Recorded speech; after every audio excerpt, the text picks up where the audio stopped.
Magsisimula ako sa salitang kababaihan.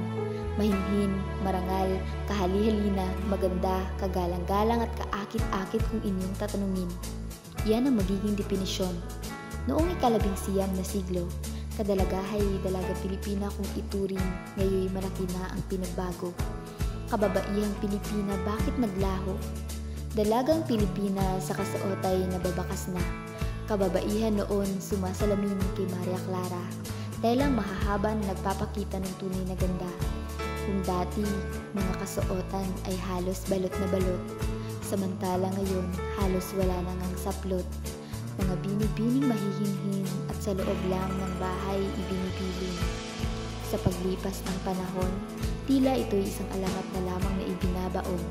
Nauso ang social media, Facebook, TikTok at iba pa, na kung saan upload dito, upload doon, mga litratong masasagwa. Kababaihan na di alam ang tunay na halaga.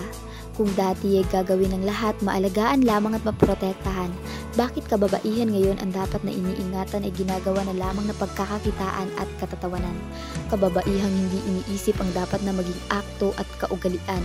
Mga binibini noon na nakaharap sa libro at hawak ay pamaypay.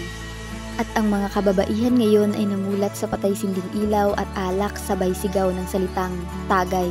Ganyan ba ang ipinaglaban ng ating mga bayani? Mga bayaning akala nila ay magiging maganda ang hinaharap?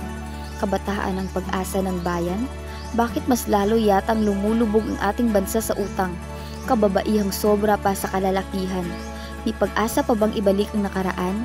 Kung saan matino at kagalang-galang ang mga Pilipinang kadalagahan.